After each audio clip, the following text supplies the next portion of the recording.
right? We can take that framework and further divvy it up into covenants. So the meta-narrative, think of it, it provides us with the bird's eye view of the whole story, and then we can zoom in a little bit more with the covenants. Okay? And these help shape the story of Scripture. And so when we understand this big overlying covenant, we're able to look at the individual books of the Bible, even down to individual stories, and we can anchor them into their rightful place and see how all of these random stories are really cohesive. Okay, so it still helps us with that.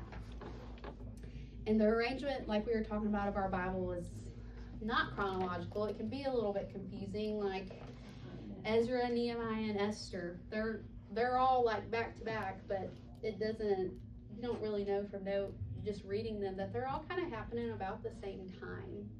Or Isaiah is kind of goes with 1st and 2nd Chronicles. It's hard, Isaiah. Yeah, it is a very hard book. Yeah, you get to those prophets and you're like, what's happening?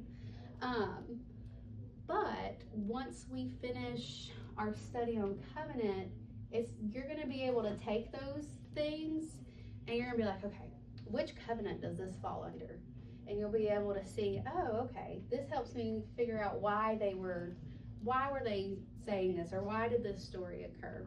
All right, it's just going to help you have that framework again to just fit things in and help you understand this meta-narrative. So, we have like this storyline that plays out too. I'm going to try not to overuse the board. All right, of course we have God, right, in this story. And we see that through these covenants, he takes a person and he promises a seed, right? Once we have the fall, he's going to restore us. And so we have a seed, and he's using one person at a time until we get to Abraham. And he chooses that person. And then we go from God, person, to family. And from that family, we get a nation. And from that nation, we go back to a person, but this person is Jesus. And then through Jesus and salvation in Jesus, God gets a nation again. And it's that kingdom that we talked about in Revelation that's coming. Am I in the way? Can y'all see this? Do I need to turn this? No, you're good. Okay. And this is just, you can just write this down and just keep it as kind of like an overview. It may not make perfect sense right now, but that's okay.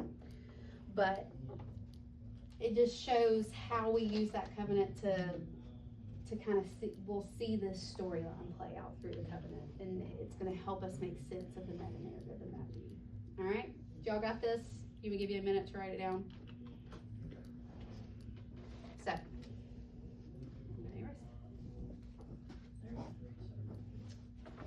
and one thing I do want y'all to note as we are studying covenant is that as we go through these, they don't stop just because another one starts. Okay? They're not in chronological or successive order. They layer. They're like onions. They have layers. And then they can become fulfilled when all the promises are fulfilled, but they don't stop just because God starts a new one. So we'll see Adam, and it keeps on going. And then Noah starts, but it's just on top. And it's going to keep on going. And then on top of that, we have Abraham. I forgot to spell how to spell for a minute. And we're going to keep on going. And then after that, Abraham, we're going to have Moses. And the law, while Jesus fulfilled it, not every single part of the law has been completely filled. So it's, parts of it are still going, not the law to get you saved, but parts of the covenant with Moses are still going. And then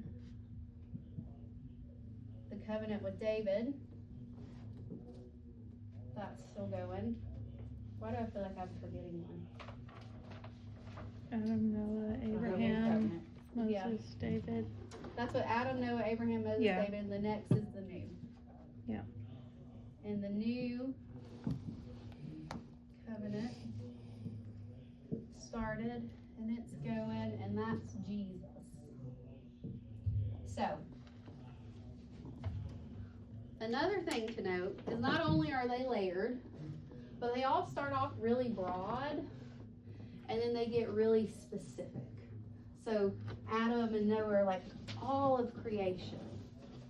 This is like the nation of people. David is a royal line. Mm-hmm. And it's all pointing to Jesus, who is the one that brings in the new covenant, okay? All right, so why do we study all these old covenants when we're under the new covenant? It's because we'll have a better understanding of our new covenant. And when we're studying, we'll understand why do they talk about law and grace so much in the New Testament. I don't know if y'all read those epistles. It feels like every single one of them has law and grace. And Abraham. Why is Abraham so important? Why is he mentioned so many times?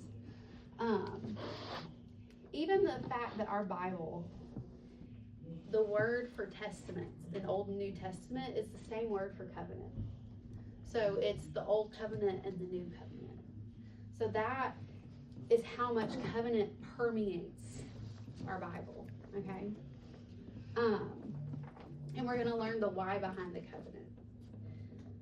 Are y'all good on this? Before we do all that, we are going to define what we mean when we say covenant, because not everybody has the same understanding of covenant or the same thing that pops in their head when we hear covenant. And the definition that I am using is from Simple Seminary that I told you guys that we've been using to kind of help us with this class preparation, and they use Wayne Grudem's definition. And so we're going to use it. So, covenant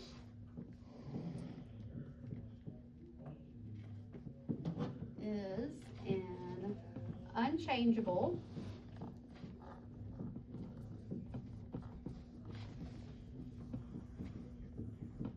divinely imposed,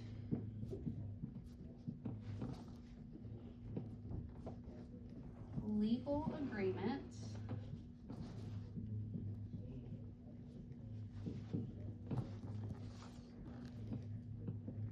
between God and man,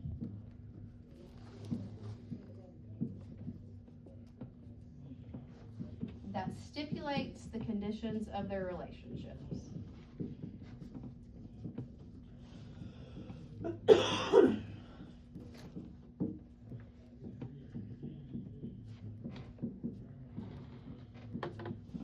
Alright, I'm gonna leave this up for a little while and give y'all time to write it down.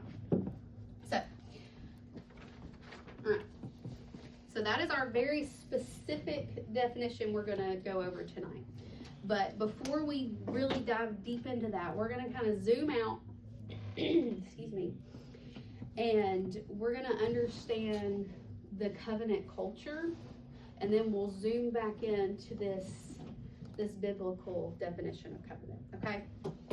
So, covenant was a major part of the ancient Middle East / Near East. It's called the Near East, but we think of that area as the Middle East. I don't know, do any of y'all remember learning about the Fertile Crescent in middle school, or Babylon, or Mesopotamia? I think, yes. So, yes. Yes. So, that's kind of this that's when all this was happening, back in those ancient times in that area. Okay, and they have archaeological finds that show that this was used throughout that whole area and that whole culture. That covenant was used to make a treaty or enter a relationship with one another. And it could be between individuals. It could be between neighboring clans, because they were nomadic people way back, and they would move around. So these clans that were in the same area, they would be like, hey, we don't want to fight each other. Let's join together. Let's make covenant together. Let's enter a relationship together. And then oftentimes between nations. So it would be a conquering king that came in and conquered a people, and he would establish a covenant with the losing king and their people. So, and this happened often because this was like a very violent society.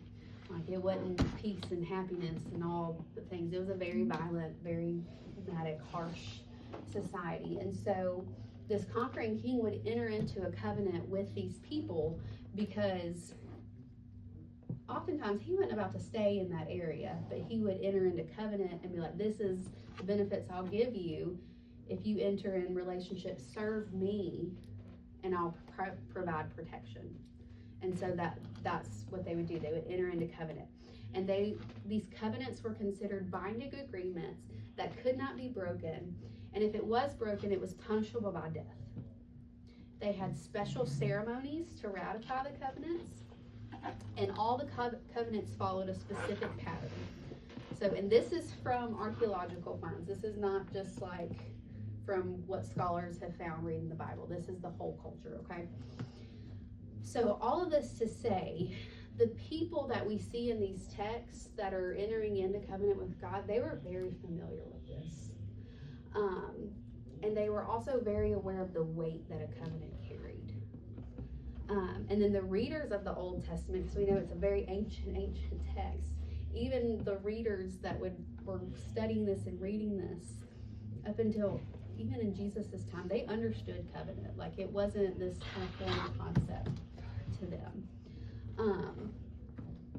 Because it can be a little hard because it's not ingrained in our culture. So we don't have the understanding that they did, but we need to understand that they understood, because it'll be important when they start not acting right, okay?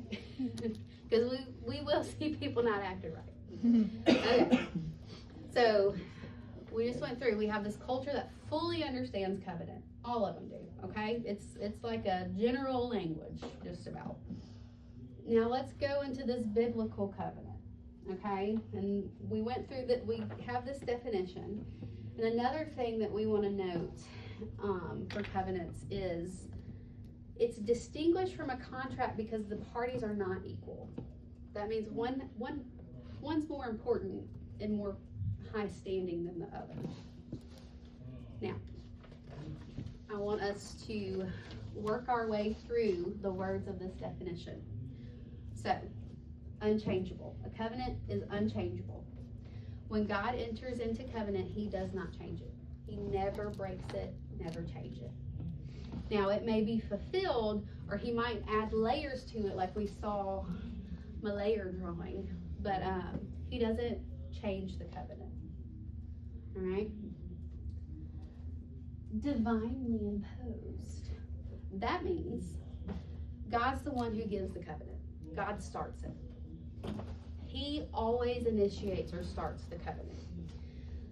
And through these covenants, he shows us how we can relate to him. And this is significant because in the culture during this time, idol worship was rampant, okay? We had people that were trying to manipulate their gods. They were trying to do what they could to get their gods to give them what they wanted, right? We had them worshiping the sun god for whatever, the sun to be out. We had people doing fertility rituals so that their people would be fertile. We had people worshiping, everything had a god. The river had a god, the rain everything had a god, and they were doing all of these things to try to work their way and do their things to enter in relationship with them so that they would bless them, even up to human sacrifice.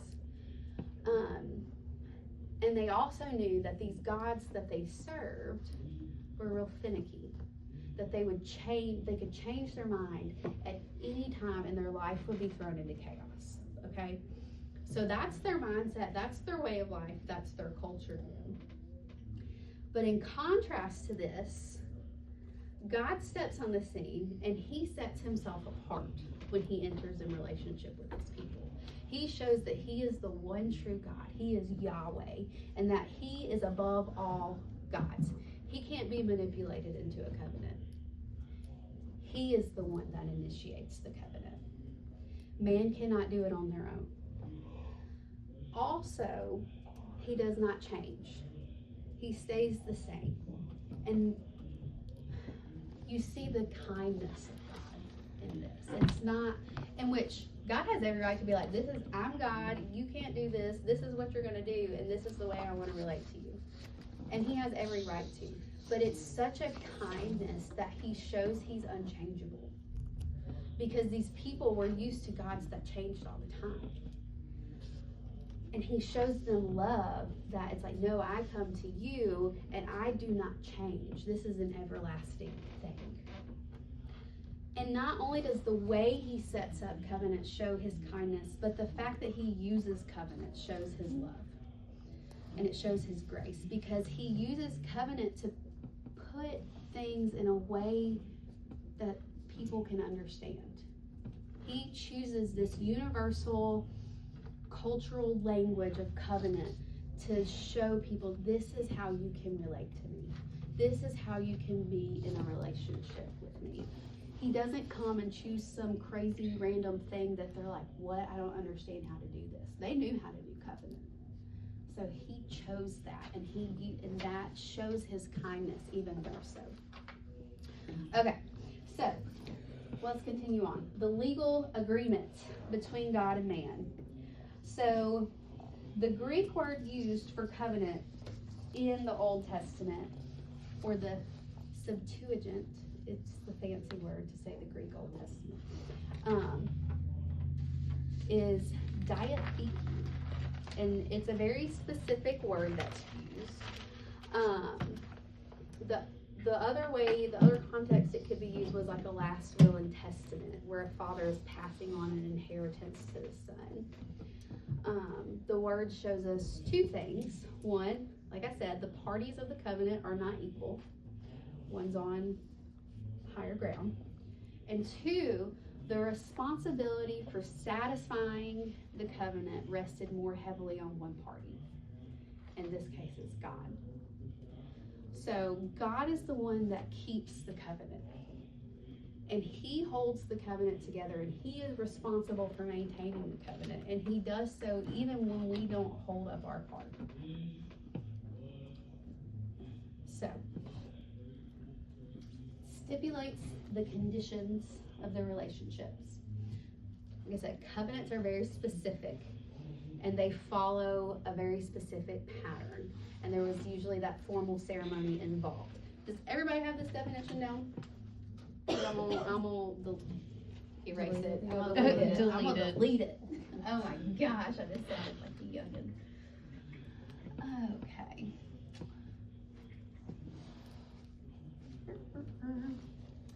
Okay, so we have 4 parts of the covenant.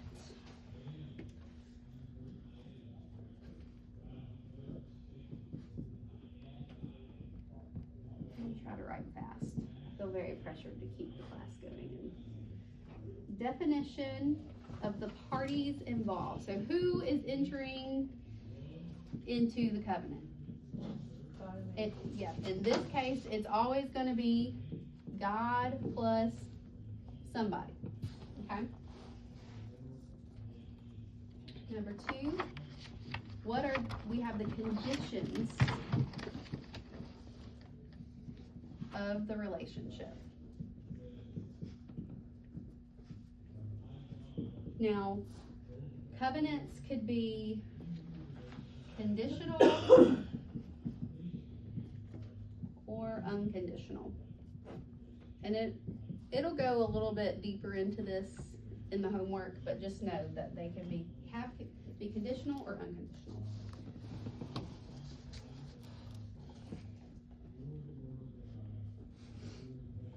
And then we have the blessings and cursings. So, blessings, what are the great things that are going to happen if you keep the covenant? And then the cursings are, what are the consequences if you break covenant? And then 4, there's always a symbol. Okay, so, do I need to turn this for y'all, or y'all can see? Go good. Okay, so the definition of the parties. This was not just like a state your name type thing. Okay, remember we're at this ceremony. And they would have like this big monologue about who was entering into the covenant and who the great king was, right? This is even part of the culture. They would talk about the accolades and the greatness of the person that's in that higher standing, and it'd be kind of like a declaration or a proclamation, and then they would show that he is entering in with the lesser king, or the lower party, and then from there the conditions of the relationship. So that's basically, culture. The culture of the day, it would be the king that just came and conquered would be like, all right, if you give me 1/10 of your crop, I'll provide you an army. You give me this much land, I'll leave you alone. That's like if then, right? It's the benefits I'm going to give you for giving you some good. So we're also going to see these in these covenants that we study. That God gives conditions. It's usually if you obey my commands is what we're going to see a lot. And then the blessings and cursings again. These are the good things that are going to happen, and these are the bad things that are going to happen if you break covenant. Now, in this covenant ceremony, they would have. We won't see like the ceremony play out in every single covenant we study, but we do in some aspects. It's kind of interesting. But in the cultural covenant ceremony, they would write all of this down. It was considered a sacred text, and they would each person would have a copy of it, and they would take it and house it in their temple. And one of the things that we see is Moses. Were we discussing this? Mm-hmm. Yeah. Moses had 2 copies of the 10 Commandments, and it is probably it's showing that covenant ceremony. Yeah, so many people think it's 5 and 5 what happened, but what it was is 10 and 10 to show this covenant. Yeah, and it's put in their sacred place in the Ark of the Covenant. So Bobby cool to dive into. And then we have the symbol, and not every time, but oftentimes, the symbol would be a sacrifice. So they'd be standing up here at this altar or whatever to have their ceremony, and then they'd have the sacrifice laid out in 2 places.